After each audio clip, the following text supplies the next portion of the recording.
അസ്സലാമലൈക്കും. സേനു കിച്ചണിലേക്ക് എല്ലാവർക്കും സ്വാഗതം. ഇന്നത്തെ റെസിപ്പി പാൻപൂരി ഉണ്ടാക്കുന്നതാണ്. അപ്പോൾ ഈ പാൻപൂരി ഉണ്ടാക്കുന്നതിൻ്റെ വീഡിയോ ഒന്ന് കണ്ടു നോക്കാം.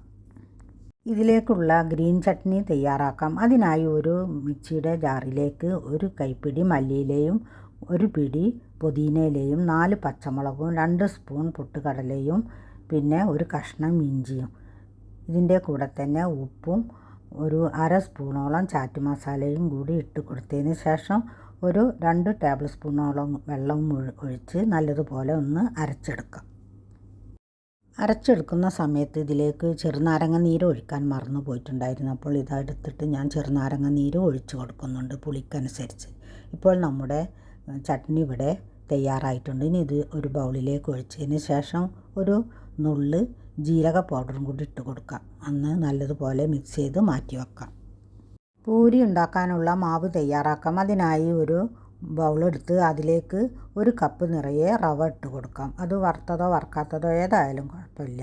ഇനി അതിൻ്റെ കൂടെ തന്നെ 1 ടേബിൾ സ്പൂൺ മൈദയും പാകത്തിനുള്ള ഉപ്പും 1 ടേബിൾ സ്പൂൺ പഞ്ചസാരയും ഇട്ട് കൊടുത്ത് 2 ടേബിൾ സ്പൂൺ ഓയിലും ഒഴിച്ച് ആദ്യം ഒന്ന് കൈവച്ചൊന്ന് തിരുമ്പി എടുത്തതിന് ശേഷം ഇളം ചൂടുള്ള വെള്ളം ഒഴിച്ച് നമുക്ക് കുഴച്ചെടുക്കാം. നമ്മൾ പൂരിക്കും അതേപോലെ തന്നെ ചപ്പാത്തിക്കൊക്കെ കുഴച്ചെടുക്കുന്ന പോലെ തന്നെ കുഴച്ചെടുത്ത് റെഡി ആയി കഴിഞ്ഞാൽ നമുക്ക് ഇതൊന്ന് റെസ്റ്റ് ചെയ്യാൻ മാറ്റി വെക്കാം.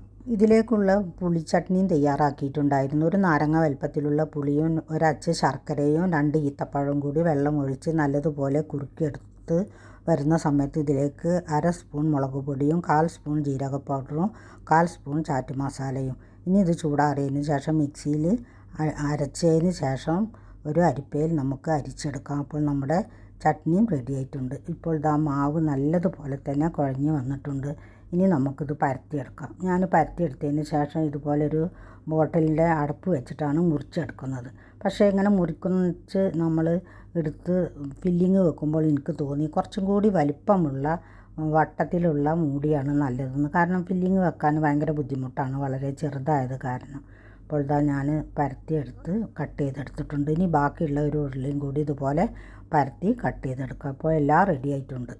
പരത്തിയെടുത്തതിന് ശേഷം ഒരു പാൻ വെച്ച് അതിലേക്ക് ഓയിൽ ഒഴിച്ച് ചൂടായി വന്നാൽ ഇതിലേക്ക് ഇട്ട് നമുക്ക് ഈ പൂരി ഓരോന്നും ഫ്രൈ ചെയ്തെടുക്കാം.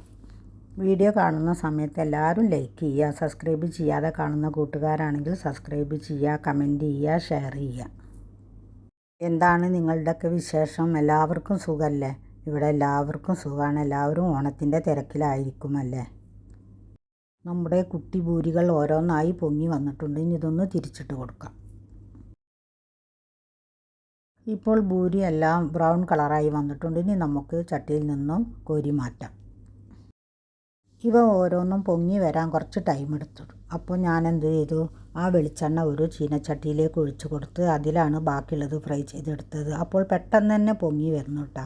കാരണം കുണ്ടുള്ള പാത്രത്തിലായിട്ടായിരിക്കും. അങ്ങനെ ഇതിലാണ് പിന്നെ ബാക്കിയുള്ളത് റെഡിയാക്കി എടുത്തത്.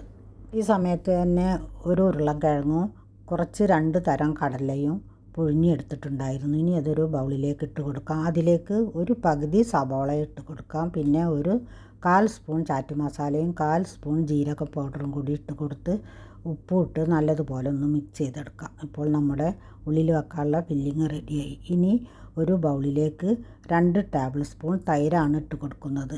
ഈ തൈര് പുളിയില്ലാത്ത തൈരാണ് കേട്ടോ. നല്ല കട്ട തൈരായിരിക്കണം, പുളിയും കുറവാവണം. ഇനി ഇതിലേക്ക് ഇട്ട് കൊടുക്കുന്നത് 1 സ്പൂൺ പഞ്ചസാരയാണ്. ഈ പഞ്ചസാരക്ക് അളവൊന്നുമില്ല കേട്ടോ. നമ്മൾ ഷുഗർ ആയത് കാരണം കുറച്ചേ ഇട്ട് കൊടുത്തിട്ടുള്ളൂ. ഇനി ഓരോരുത്തരുടെ ഇഷ്ടത്തിനനുസരിച്ച് നമുക്ക് ഇട്ട് കൊടുക്കാം. ഇനി നല്ലതുപോലെ ഒന്ന് മിക്സ് ചെയ്തെടുക്കാം. തൈര് മിക്സ്, ഗ്രീൻ ചട്നി, പുളിച്ചട്നി, ഉരുളക്കിഴങ്ങ്, കടല മിക്സ് എല്ലാം റെഡിയായി.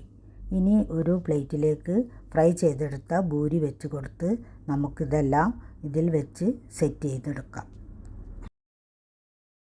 പാനിപ്പൂരി പുറത്തുനിന്ന് കാണുമ്പോൾ എനിക്കിഷ്ടമാണ് കഴിക്കാൻ. ഒരു പ്രാവശ്യം ഞങ്ങൾ പുറത്തുനിന്ന് കഴിച്ചിട്ടുണ്ട് നാട്ടിൽ നിന്ന്.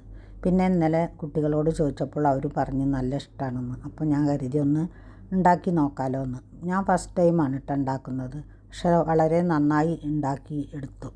അപ്പോൾ എല്ലാവരും ഉണ്ടാക്കാത്തവരാണെങ്കിൽ ഇതുപോലെ ഒന്ന് ട്രൈ ചെയ്ത് നോക്കുക. അധികം എല്ലാവരും ഉണ്ടാക്കുന്നത് തന്നെ ആയിരിക്കും. അപ്പോൾ ഞാൻ ഉണ്ടാക്കിയപ്പോൾ നിങ്ങളുമായി ഒന്ന് ഷെയർ ചെയ്യാമെന്ന് കരുതി. പെട്ടെന്ന് തന്നെ നമുക്ക് ഉണ്ടാക്കിയെടുക്കാം. കാരണം നമ്മൾ ഭൂരി എപ്പോഴും ഉണ്ടാക്കുന്നതല്ലേ. പിന്നെ ചട്നി ഉണ്ടാക്കാൻ മാത്രമേ കുറച്ച് താമസമുള്ളൂ. അത് എല്ലാ ചട്നിയും കൂടി ഉണ്ടാക്കണമെന്നില്ല. അതുപോലെ ഉള്ളിൽ ഇതുപോലെ ഫില്ലിങ് ചെയ്യണമെന്നില്ല. നമുക്ക് ഏതാണോ എളുപ്പത്തിൽ തോന്നുന്നു അത് ഉണ്ടാക്കിയിട്ടും ഇതുപോലെ ഉള്ളിൽ ഫില്ല് ചെയ്തതിന് ശേഷം നമുക്ക് കഴിക്കാവുന്നത് തന്നെയാണ്. അപ്പോൾ എല്ലാവരും ഒന്ന് ട്രൈ ചെയ്ത് നോക്കുക. നല്ല ടേസ്റ്റ് ഉണ്ടായിരുന്നു കഴിക്കാൻ. പിന്നെ മാക്സിമം ചൂടോടെ തന്നെ കഴിക്കാനും ശ്രമിക്കുക. ഒരെണ്ണം ഞാനിവിടെ ഫില്ല് ചെയ്തെടുത്തിട്ടുണ്ട്. ബാക്കി ഇതുപോലെ തന്നെ ചെയ്തെടുക്കുക. പിന്നെ കുറേ ചെയ്തെടുത്തതിന് ശേഷം ബാക്കിയുള്ളത് ഞങ്ങൾ ഇതുപോലെ കൂട്ടി കഴിക്കുകയാണ് കേട്ടോ ചെയ്തത്. പിന്നെ എല്ലാതും ഫില്ല് ചെയ്യാൻ എടുത്തിട്ടുണ്ടായിരുന്നില്ല. നല്ലൊരു അടിപൊളി തന്നെയാണ് കഴിക്കാൻ. അപ്പോൾ എല്ലാവരും ഇതുപോലെ ഒന്ന് ട്രൈ ചെയ്ത് നോക്കുക. എല്ലാവർക്കും എൻ്റെയും എൻ്റെ കുടുംബത്തിൻ്റെയും ഓണാശംസകൾ. ഇനി നാളെ നല്ലൊരു വീഡിയോയുമായി കാണുന്നത് വരെ താങ്ക് യു ഫോർ വാച്ചിങ്.